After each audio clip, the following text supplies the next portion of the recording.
شاہ صاحب آپ کوئی ایڈوائس کرنا چاہیں گے کہ اگر کوئی درود پاک کی کثرت میں خوب اضافہ کرنا چاہتے ہیں وہ کیا ایسا کرے کہ درود شریف کی تعداد بہت زیادہ بڑھ جائے؟ جی، اس کا یہ ہے کہ یہ پہلے تو اپنے ذہن میں یہ ایک مقصد بنا لے کہ کوئی بھی ایک تعداد مقرر کر لے، ڈیلی کی نہیں، اپنی لائف کی ایک تعداد مقرر لازمی کرے. سبحان اللہ. جیسے اس نے اپنے ایک ایمبیشن بنایا ہوتا ہے کہ میں نے اپنی لائف میں اتنے پلاٹ لینے ہیں، اتنے پلازے بنانے ہیں، اللہ اکبر. اتنے میں نے وہ گاڑیاں لینی ہیں.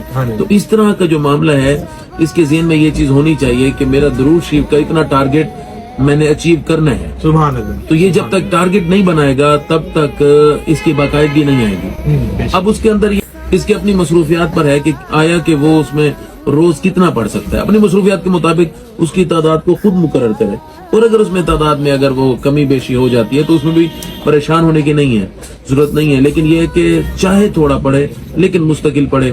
مستقل پڑھنے کے لیے، روزانہ پڑھنے کے لیے جو آپ کا کوشچن تھا وہ یہ ہے کہ تسبیح اس کے پاس ہر حال میں اس کے ہاتھ میں رہنی چاہیے. سبحان اللہ. بے شک. اگر تسبیح ضروری نہیں ہے کہ کاؤنٹر ہو، دوسری ہو، تو جو بھی ہو جو اس کو سوٹ کرے، جس پر آسانی سے پڑھ سکے، جس تسبیح پر آسانی سے پڑھ سکے اسی کو ہی پڑھے.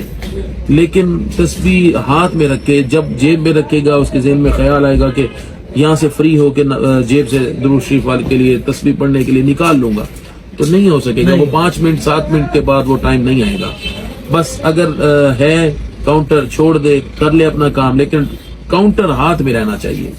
جیسے فری ہوگا دوبارہ سے سٹارٹ کر دے گا. بالکل سے، کیونکہ یہ ریمائنڈر کا کام دیتا ہے نا. دیکھیے میں اکثر ایک بات کہتا ہوں کہ اگر آپ درود شریف کی کثرت میں اضافہ کرنا چاہتے ہیں نا، آپ سے درود پاک نہیں پڑھا جا رہا، آپ صرف کاؤنٹر تسبیح کو اپنی فنگر پر سجا لیں. بس جیسے شاہ صاحب نے سجائی ہوئی ہے نا، اسے فنگر میں رکھنے کا معمول بنا لیں. یقین مانیں یہ آپ کی فنگر میں رہے گی نا، آپ کی زبان خود بخود حرکت کرنا شروع کر دے گی. اور جب آپ نے ایک تعداد فکس کی ہوگی تو آپ کو پتہ چلے گا، یہ خود ریمائنڈ کرے گی، یہ بتائے گی کہ بھئی آپ نے نیت کی تھی کہ بھئی میں نے آج اتنا درود پاک پڑھنا ہے، تو آپ خود بخود درود پاک پڑھنا شروع کر دیں گے. تو یہ بڑا ایک آسان نسخہ ہے. اور باقی آپ کو ایک خوشخبری سناتا چلوں کہ الحمدللہ رب العالمین ان قریب رمضان المبارک میں یا اس کے بعد ہم درود ابراہیمی کا ایک بہت بڑا لشکر بنانے لگے ہیں، اور درود ابراہیمی کا ایک بہت بڑا کارواں ہوگا، اور دنیا بھر سے عاشقان رسول اس لشکر کا حصہ ہوں گے.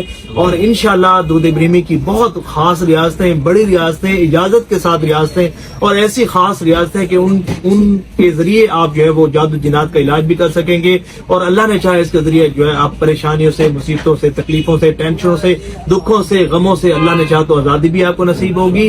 اللہ کی بہت زیادہ رحمتوں کا نزول ہوگا. مصطفیٰ جان رحمت صلی اللہ علیہ وآلہ وسلم کی بہت زیادہ نگاہ کرم آپ کو نصیب ہوگی. نبی پاک علیہ السلام کی توجہ اور قرب خاص نصیب ہوگا، اور وہ کچھ ملے گا کہ جس کا آپ تصور بھی نہیں کر سکتے. تو آپ پہلے سے پلاننگ کر لیجئے. اللہ نے چاہا تو بہت جب مناسب وقت آئے گا تو اس وقت میں اس درود ابراہیمی کی ریاضت کی اناؤنسمنٹ بھی کی جائے گی. تو شاہ صاحب آپ کا بہت شکریہ، آپ نے قیمتی وقت عطا فرمایا ہے. اللہ تعالیٰ آپ کو بہت زیادہ برکات نصیب فرمائے، اور آپ کے صدقے ہمیں بھی بہت زیادہ درود پاک پڑھنے کی توفیق عطا فرمائے.